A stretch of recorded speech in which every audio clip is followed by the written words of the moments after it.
جی السلام علیکم۔ رمضان کے اندر اپن 8 رکعت یہ پڑھتے تراوی، اس کے بعد میں وطر پڑھ لیتے، تو سویرے وہ تہجد کی نماز کا کیا ہے اس کے اندر؟ یہ آپ نے ایک حدیث بھی فرمایا، آپ صلی اللہ علیہ وسلم 11 رکعت کے رمضان اور غیر رمضان کے زیادہ نہیں پڑھتے تھے۔ بھائی نے ایک سوال کیا کہ اگر کوئی شخص رات میں رمضان میں 8 رکعت وطر مطلب تراوی بول لیجیے پڑھ لے، اور یاد رکھیے تہجد جو نماز ہے یہ نماز ایک ہے، اس کے کئی نام ہیں، یہ وضاحت بہرحال اس میں رہے گی، چونکہ تہجد اور وطر کا میں نے لیا، لیکن اب کوشچن آنسر میں لے لیتا ہوں اس کی وضاحت۔ عشاء کے بعد اگر 8 رکعت نماز پڑھ کے اس کے بعد وطر پڑھی جاتی ہے تو اس کو کہتے ہیں تراویح۔ عشاء کے بعد رات کے کسی بھی حصے میں اگر 8 رکعت پڑھ کر 3 رکعت پڑھی جاتی ہے اس کو کہتے ہیں قیام اللیل، اور عشاء کے بعد نہ پڑھ کے انسان جو ہے رات کے آخر حصے میں اگر 8 رکعت پڑھ کے 3 رکعت پڑھتے ہیں تو اس کو کہتے ہیں تہجد۔ نماز ایک ہے، اس کے نام الگ الگ ہے، ورنہ لوگ بولتے ہیں تراویح الگ ہے 20 رکعت اور تہجد الگ ہے 8 رکعت، نہیں، یہ ایک ہی نماز ہے، اس کے وقت بدلنے سے نام بدلتا ہے۔ اس کی دوسری مثال دیتا ہوں، جیسے کہ صلاۃ الضحیٰ، صلاۃ الضحیٰ یہ نماز فجر کے بعد سورج نکلنے کے بعد شروع ہوتی ہے تو سورج کے زوال پہ جانے تک پڑھی جا سکتی ہے، اس کو کہتے ہیں صلاۃ الضحیٰ۔ ابتدائی بھی وقت میں پڑھی جائے تو اس کو کہتے ہیں اشراق، بعد میں کسی وقت پڑھی جائے زوال سے پہلے تو کہتے ہیں چاشت، اور زوال سے بالکل تھوڑا پہلے پڑھی جائے تو اس کو کہتے ہیں اوابین۔ نماز ایک ہے، کہتے ہیں صلاۃ الضحیٰ، ظہر سے پہلے ہوتی ہے، ظہر بولے تو الگ ضحیٰ ہے۔ یہ صلاۃ الضحیٰ ایک نماز ہے، 3 نام ہے اس کے وقت بدلنے سے۔ چاشت تو ویسے عربی نام بھی نہیں، فارسی نام ہے، چیم ہے ہی نہیں عربی میں، پھر بھی ہم بولتے، خیر کوئی مسئلہ نہیں بولنے۔ اسی طرح قیام اللیل جو ہے اس کے کئی نام ہیں، اگر فوراً عشاء کے بعد پڑھی جائے تو تراویح، رات کے کسی ایک حصے میں پڑھی جائے تو قیام اللیل، اور آخر وقت میں پڑھی جائے تو تہجد۔ ٹھیک ہے، تو بہرحال وضاحت۔ تو بھائی کا سوال ہے کہ رات کی نماز انہوں نے اول وقت میں پڑھی، اس کو تراویح کہتے ہیں رمضان کے اندر، اب اس کے 8 رکعت کا 3 بھی پڑھ لی تو اب تہجد ہے کیا؟ تو یاد رکھیے اگر آپ کو رات میں الگ سے نماز پڑھنا ہے نفل، تو 8 رکعت جو آپ نے بعد میں پڑھی امام کے ساتھ، یا تو آپ اس کے لیے نیت نفل کی کر لیں، کیونکہ نفل نماز جماعت سے ہو سکتی ہے تو وہ نفل ہو جائیں گی، اور آپ رات کی وہ نماز تہجد کی شکل میں رات میں پڑھیں، یا آپ جو ہے پہلے 8 رکعت پڑھ لے کہ اللہ وہ ہے، چونکہ بعد میں اٹھوں گا نہیں اٹھوں گا کیا معلوم ہے، پڑھ لے نیت سے کہ اللہ یہ میری رات کی نماز، اس کے بعد اٹھنے کے بعد آپ نفل پڑھ لیں، ٹھیک، یہ بھی ایک طریقہ، اور اس کے بعد وطر پڑھیں، یا آپ رات میں 8 رکعت پڑھ لیں اپنی تہجد یا تراویح یا قیام اللیل، اس کے بعد 3 رکعت وطر پڑھ لیں، لیکن اگر آپ اٹھ جاتے ہیں تو پھر نفل پڑھ لیں، چاہے 2 پڑھے، 4 پڑھے، 10 پڑھے، 20 پڑھے، 50 پڑھے، 100 پڑھے، وہ نفل نماز ہو جائیں گے آپ کی، آپ یہ کر سکتے ہیں۔ لیکن روز اگر رمضان میں آپ اٹھ کے تہجد پڑھتے ہیں تو میں یہ کہوں گا کہ پھر وطر کو آپ نہ پڑھیں، چاہے امام کے پیچھے 8 پڑھ لے، پھر رات میں اٹھ کے 8 10 جو بھی پڑھنا پڑے، اس کے بعد آپ وطر کو رکھیں، اس لیے کہ رمضان ایک خاص موقع ہے اور رمضان میں قیام کا ثواب بڑھ جاتا ہے۔ آپ نے فرمایا من قام رمضانا ایمانا واحتسابا غفر له ما تقدم من ذنبه، جو رمضان کے مہینے میں من قام رمضان قیام کرے، نماز قیام کرے، ٹھیک ہے، ایمانا واحتسابا، ایمان اور احتساب کے ساتھ کہ اللہ اس سے میرا اجر دے گا اور میری مغفرت کرے گا، اس کو بخشش کا ذریعہ، ایمان کے ساتھ احتساب کے ساتھ، تو غفر له، اللہ معاف کر دیتا پچھلے سارے گناہ، تقدمت من ذنبک، لہٰذا بہت فائدہ رمضان کی قیام کا، تو لہٰذا اگر آپ کرنا چاہیں تو 8 رکعت کے علاوہ بھی نفل آپ پڑھ سکتے ہیں، کوشش یہ کریں کہ وطر کو آپ آخر میں پڑھیں، اگر ڈر ہے کہ وطر میں اٹھ گیا تو نہ اٹھا تو کوئی مسئلہ نہیں، تو وطر پڑھ کے سو جائے، اٹھنے کے بعد پھر آپ اپنی صرف نفل نماز پڑھ لیں۔ جی السلام علیکم فیض بھائی، میرا سوال ہے وطر اور تہجد جماعت سے پڑھنا سنت سے ثابت ہے کہ؟ میں نے سوال کیا وطر اور تہجد کیا جماعت سے پڑھنا سنت سے ثابت ہے؟ تو یاد رکھیے وطر اور تہجد کو آپ جماعت سے پڑھ سکتے ہیں، اس لیے میں نے کہا نفل نماز کو جماعت سے پڑھا جا سکتا ہے، آپ اس کو جماعت سے پڑھ سکتے ہیں۔ نبی اکرم صلی اللہ علیہ وسلم کے زمانے میں آپ نے رات کی نماز پڑھائی، قیام اللیل کیا، اور صحابہ نے 3 راتوں تک آپ کے ساتھ قیام اللیل کیا، اس کے بعد آپ چوتھی رات باہر نہ آئے، صحابہ انتظار کرتے رہے یہاں تک کہ سحر کا وقت آ گیا، سحر کے وقت آ کر آپ نے کہا کہ میں نے آج خاص طور سے نہیں پڑھائی، کہیں ایسا نہ ہو تم اس کو اپنے اوپر فرض سمجھ لو، اس لیے میں نے اسپیشلی تم کو نہیں پڑھایا۔ تو اس سے پتہ چلا آپ نے قیام اللیل صحابہ کو 3 راتیں پڑھائی، تو اس سے پتہ چلتا ہے نفل نماز کو جماعت سے پڑھا جا سکتا ہے، تو لہٰذا وطر کو تراویح کو با جماعت پڑھا جا سکتا ہے۔ کسی نے سوال کیا کہ ہم سفر کے علاوہ بھی کیا ظہر، عصر، مغرب، عشاء ملا کر پڑھ سکتے ہیں؟ کیونکہ ہم نے صحیح مسلم میں پڑھا ہے کہ آپ صلی اللہ علیہ وسلم نے بغیر بارش اور بغیر خوف کے نمازوں کو ملا کر پڑھا ہے. تو دیکھیے نمازوں کو ملا کر پڑھنا بغیر بارش اور بغیر خوف کے یہ تب جائز ہے جب کوئی ہنگامی حالت یا ہنگامی صورت ہو. ہنگامی حالت ہنگامی صورتوں میں دو نمازوں کو ملایا جا سکتا ہے. اور فجر کو نہیں ملایا، فجر کے وقت میں ہوگی. ظہر اثر کو ملایا جا سکتا ہے اور مغرب عشاء کو ملایا جا سکتا ہے. ظہر اثر مغرب عشاء چاروں کو نہیں ملایا جا سکتا. ظہر اثر اور مغرب عشاء کو ملایا جا سکتا ہے ہنگامی حالتوں میں. لیکن ہنگامی حالتوں میں یہ نہیں کہ گھر میں دعوت ہے، نان خلیہ بن رہا تو عورتیں پوری ہماری تیاری میں ہیں تو ہنگامی حالت ہے نا، اس سے بڑا ہنگامہ تو کیا ہو سکتا ہے عورتوں کے لیے کہ گھر میں مہمان آ رہے کھانا ہے، لہٰذا میں ظہر اثر ملا کے پڑھ لے رہی اور مغرب عشاء. یہ نہیں ہے. نبی اکرم صلی اللہ علیہ وسلم نے بغیر بارش کے، بغیر کسی وجہ کے بھی کچھ نمازیں پڑھی ہے ملا کر. عبداللہ بن عباس رضی اللہ عنہ اس کے راوی ہے، لیکن وہ ہنگامی حالتیں، ہنگامی صورتیں تھیں. نبی اکرم صلی اللہ علیہ وسلم اسٹیٹ کے لیڈر تھے، آپ کو بہت ساری ذمہ داریاں ادا کرنی پڑتی تھی، جس میں آپ نے امت کو یہ بتایا کہ ہنگامی صورتوں اور حالتوں میں ایسا ہو سکتا ہے. ایگزامپل مثال کے طور پر ایسا ہے کہ پانی کی سہولت ابھی ہے اور یہاں سے پھر پانی 50-100 کلومیٹر ایک دن تک نہیں ملنے والا ہے. اب ہنگامی صورت ہے تو اگر باوضو ہو کر ہم نماز پڑھ لیں، اس سے بعد میں تیمم کرنا پڑے گا ہمیں، تو کوئی سوچ لے، پلان کرے کہ چلو، یا پھر سفر ہونے کی وجہ سے بعد میں جگہ نہیں ملنے والی نماز کے لیے، تو پھر وہ ہنگامی صورت دو نمازیں ملا لے مکمل تو الگ بات ہے. اس میں خسر نہیں ہوگا، جمع ہوں گی، صرف 4 ظہر اور 4 عصر ملیں گی، خسر نہیں ہوگا. خسر تو سفر میں ہی ہوں گی ہاف، ٹھیک ہے.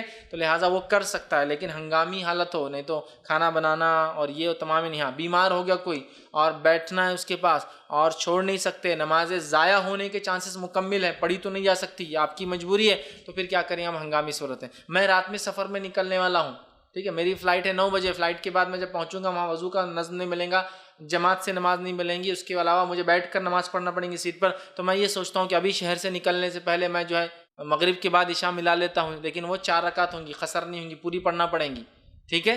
تو یہ ہو سکتا ہے ہنگامی حالتوں میں، عام حالت میں نہیں ہوتا ہے. تو لہٰذا اگر ہنگامی حالتوں میں کوئی ظہر اثر کو ملا لے اور مغرب عشاء کو، تو بھی یہ انشاءاللہ اس کو حج نہیں، لیکن یہ معمول نہ ہو بلکہ ہنگامی حالت اور مجبوری کی صورت میں.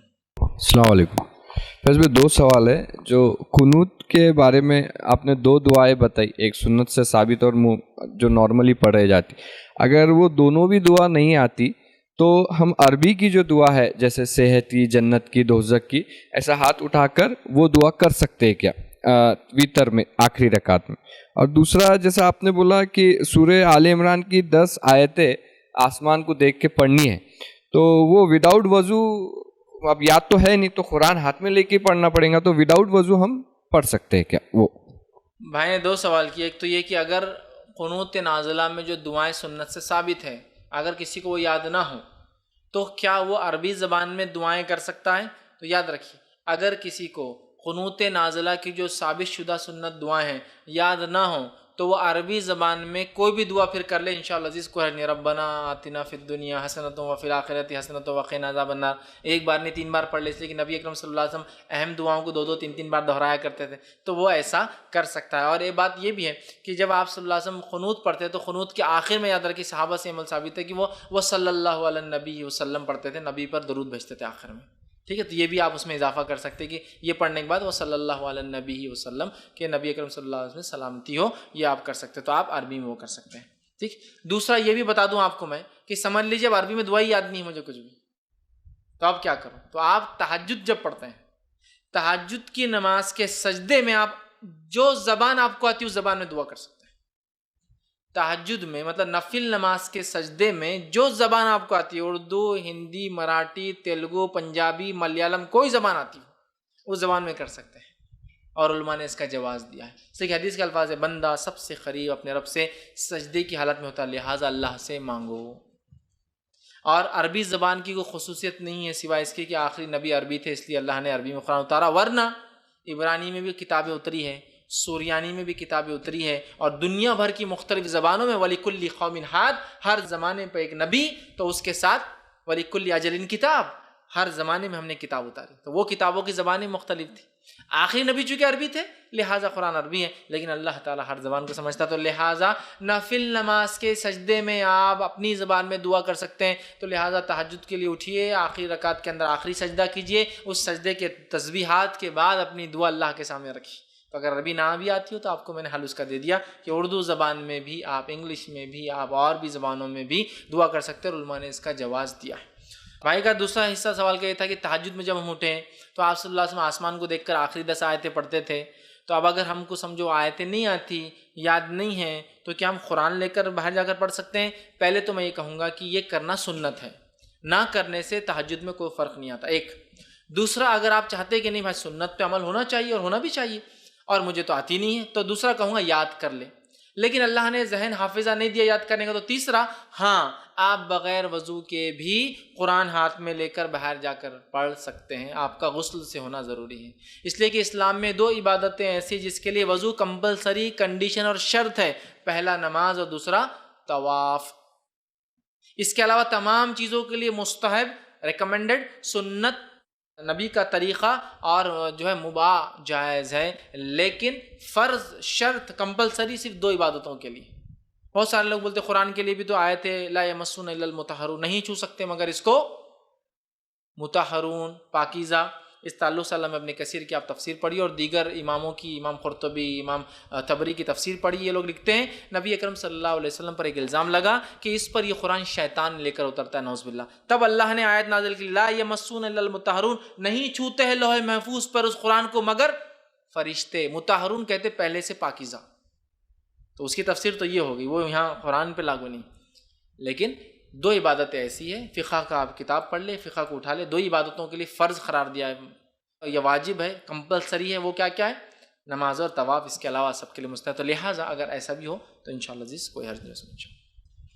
کسی نے ایک سوال کیا ہے کہ مقام محمود کیا ہے؟ تو مقام محمود یاد رکھیے یہ جنت الفردوس کا ایک اعلیٰ مقام ہے۔ جنت الفردوس یہ جنت کا سب سے بیچ کا حصہ اور عرش کے نیچے ہے، اس کے اندر جو ہے جنت الفردوس کی جو چوٹی ہے، سب سے ٹاپ موسٹ مقام ہے، مقام محمود ہے، یہ ایک حصہ ہے۔ اور مقام محمود کے اندر بھی جو ایک چیز آتا ہے، اس کے اندر ایک وسیلہ نامی مقام ہے۔ جنت الفردوس جس کو ہم ایسا عام زبان میں کہیے، جنت کے الگ الگ، جنت الفردوس، جنت النعیم، جنت المأوا، بہت سی جنت نام ہیں، مطلب الگ الگ ایریا ہے جنت کے نام ہے۔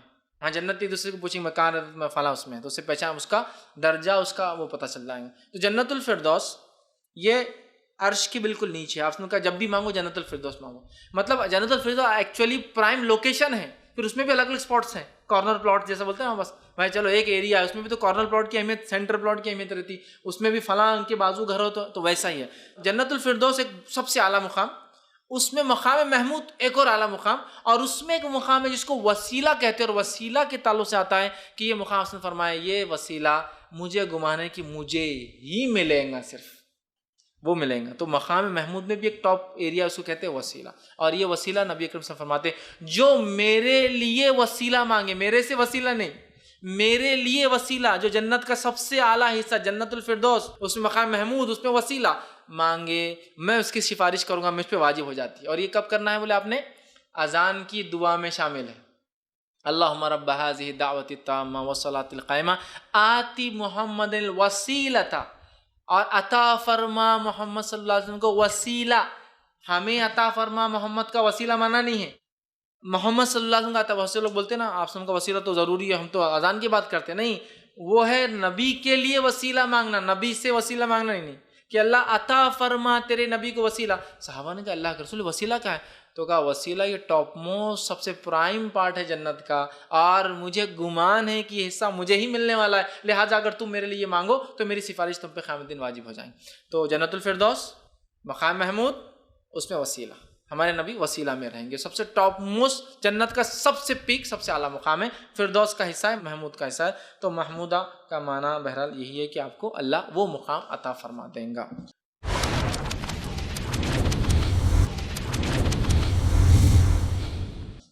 جی السلام علیکم۔ کوئی شخص ہمیشہ تہجد کی نماز پڑھتا ہو اور کبھی اگر اٹھ نہیں پایا سمجھے تو وتر کی نماز چھوٹ جاتی ہے اس کی، تو اس کو وتر کو کس طرح سے ادا کیے جائے، اس کو ایک سوال۔ اور دوسرا یہ کہ ابھی تہجد کی جو ذکر تھا اس کے اندر میں شب برات کے تعلق سے 2 باتیں یعنی معلوم ہوئی ہے، تو شب برات کیا چیز ہے، اس کا جو ہے آپ خلاصہ کیجیے۔ بھائی کا سوال یہ تھا کہ ایک انسان روز جو ہے تہجد پڑھتا ہے اور اس کے بعد وطر پڑھتا ہے، اب ایک بار وہ سو گیا، کسی وجہ سے نہیں اٹھ پایا، تو اس کی وطر کا کیا ہوگا؟ تو یاد رکھیے نبی اکرم صلی اللہ علیہ وسلم کی وہ حدیث واضح ہے، آپ نے فرمایا کہ کوئی شخص اگر وطر کو پڑھنا بھول جائے یا اس سے چھوٹ جائے، نیند کی وجہ سے چھوٹ جائے یا وہ بھول جائے، تو صبح میں یا جب یاد آ جائے جب پڑھ لے۔ تو اس سے پتہ چلا وطر کی نماز کی قضا ہو سکتی ہے اس آدمی کے لیے جو عادی ہے روز وطر پڑھنے کا۔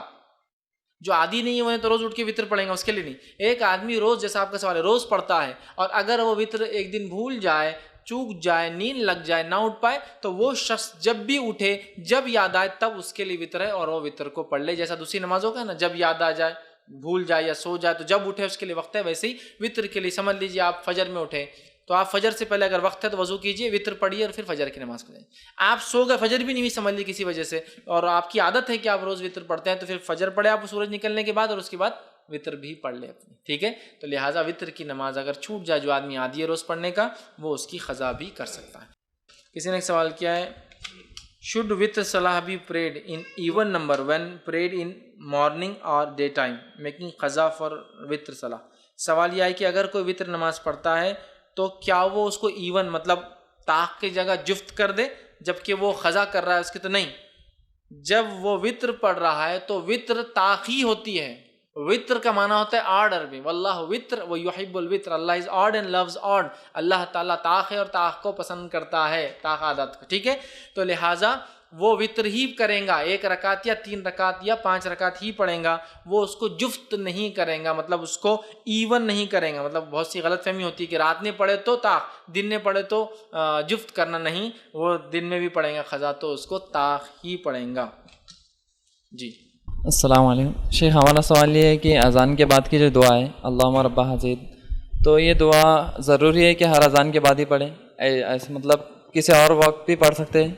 بھائی نے سوال کیا کہ اذان کی بات کی جو دعا ہے تو کیا اذان کی بات ہی پڑھے؟ تو یاد رکھیے اذان کے بعد جو سنت سے ثابت ہے یہ ہے کہ پہلے نبی اکرم صلی اللہ علیہ وسلم پہ درود بھیجا جائے اور اس کے بعد اللہم رب حزید دعوت التامہ یہ دعا پڑھی جائے، اور ہاں یہ دعا اذان کے بعد کی ہی دعا ہے اور اذان کے بعد ہی کی جائے، کیونکہ آپ نے فرمایا جو اذان کے بعد یہ دعا پڑھے اور میرے لیے وسیلہ مانگے تو میری سفارش واجب ہوں گی۔ تو لہٰذا اذان کے بعد پہلے درود بھیجنا چاہیے نبی اکرم صلی اللہ علیہ وسلم میں، درود ابراہیم سنت سے ہی ثابت ہے، اور اس کے بعد دوسرا کام کیا کرنا چاہیے؟ یہ دعا پڑھنا چاہیے جو اذان کی۔ آپ نے فرمایا جب مؤذن اذان دے تم اس کے الفاظ دہراؤ، جب وہ اذان ختم کرے تو تم یہ دعا پڑھو، اور جو ہے مؤذن کو جتنا اجر ملے گا مطلب اس کو اتنا ہی اجر اس دعا کو پڑھنے والے کو بھی ملے گا، مطلب بلانے والے کو جتنا اجر پڑھنے والے کو ملے گا، لہٰذا اسے پڑھنا چاہیے، اور ہاں اذان کے بعد ہی اسے خاص طور سے پڑھنا چاہیے۔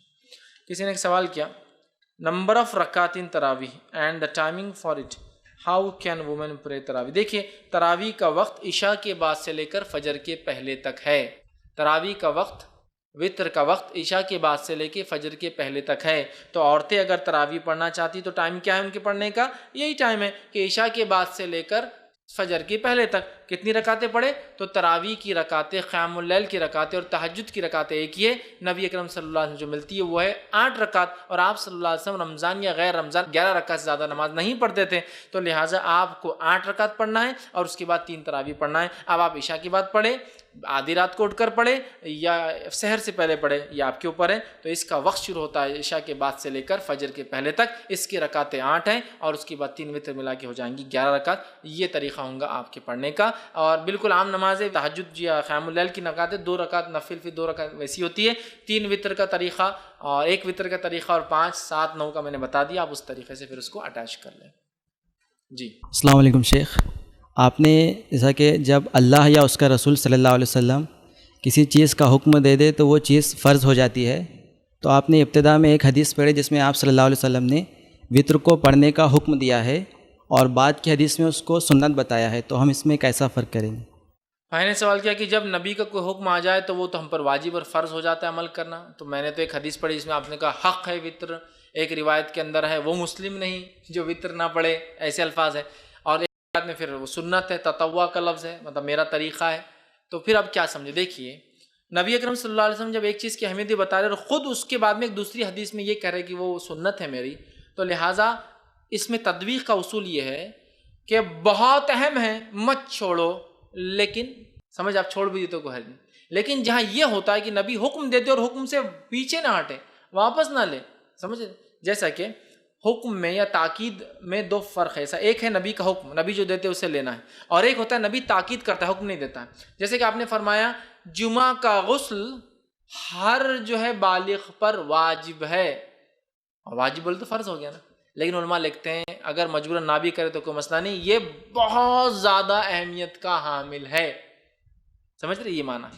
تو یہاں ایک حدیث میں آپ نے کہا حق ہے, ایک حدیث میں کہا مسلمان نہیں, اور ایک حدیث میں کہا تطوع میری سنت ہے, میرا طریقہ ہے. تو لہٰذا اس سے پتہ چلا بہت زیادہ اہم ہے لیکن واجب نہیں.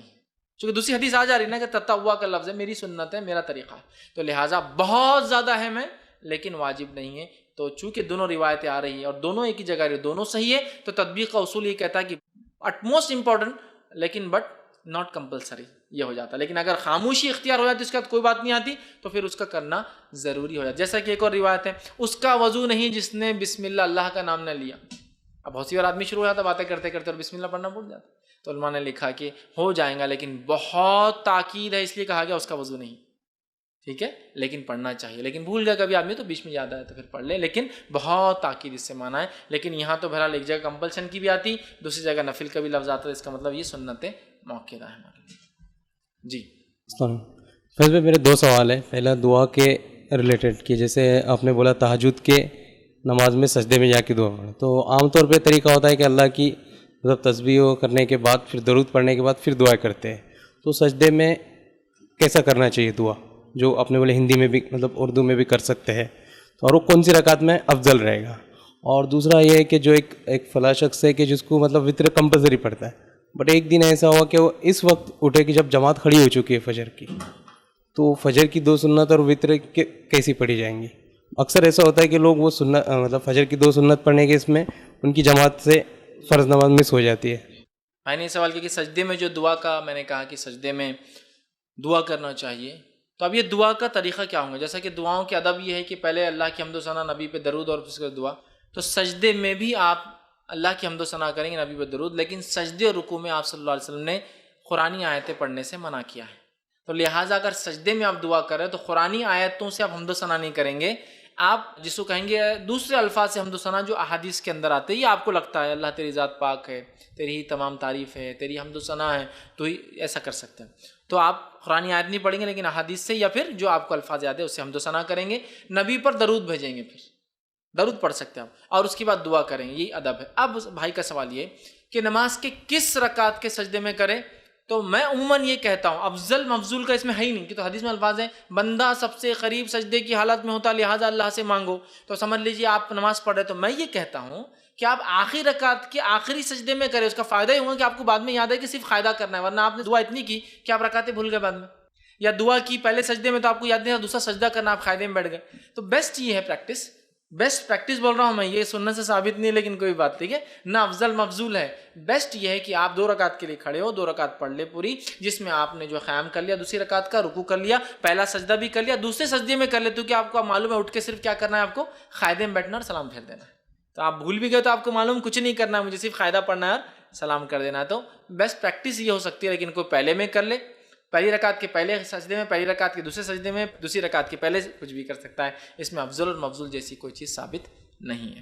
بھائی کا دوسرا سوال کیسا تھا کہ کوئی شخص ایسا ہے جو روز وطر پڑھتا ہے, لیکن اب آج وہ اٹھا تو ایسا اٹھا کہ فجر کی جماعت کھڑی ہے, تو اب کیا کرے وطر کا؟ تو چونکہ فجر کی جماعت کھڑی ہے وہ صرف فجر کی فرض نماز ہی پڑھیں گا. فجر کے بعد اگر وقت ہے, سورج نہیں نکل رہا ہے, تب وہ اپنی وطر پڑھیں گا. اور اگر سورج نکلنا چالو ہو گیا تو پھر سورج نکلنے کا ویٹ کریں گے, انتظار, اور اس کے بعد اگر فجر کی 2 سنتیں پڑھنا ہے تو وہ بھی پڑھ سکتا ہے, اور وطر کو پڑھنا ہے تو وہ بھی تب پڑھ سکتا ہے. سمجھ رہا؟ تو اگر کوئی شخص نماز میں اٹھا اور وطر پڑھنے کی نیت تھی, روز پڑھتا ہے, لیکن آج فجر کی جماعت کھڑی ہے, فجر کی جماعت کھڑی ہونے کے بعد وطر نہیں پڑھیں گا, اس کے بعد انتظار کریں گا, فجر پڑھیں گا, فجر کے بعد اگر سورج نہیں نکلا ہے, مطلب ٹائم اگر باقی ہے, تو اپنی وطر پڑھیں گا. اگر سورج نکلنا شروع ہو گیا تو وطر کے لیے انتظار کریں گا, سورج جب نکل جائیں گا اس کے بعد اپنی وطر کی نماز وہ اس کے بعد پڑھیں گے ادھر کے. اور یہی معاملہ 2 سنتوں کا بھی ہے. سنت وہ اٹھا, روز سنت پڑھنے کا عادی فجر کی, وہاں گیا, امام صاحب کھڑے ہیں, تو پھر ان کے پیچھے وہ سنت کے لیے 2 رکعت باندھ کے نہیں کھڑا ہوں گا, اس لیے کہ آپ سن کی حدیث صحیح مسلم کی روایت ہے, جب کسی نماز کی اقامت دے دی جائے فرض, تو دوسری کوئی نماز نہیں ہوتی,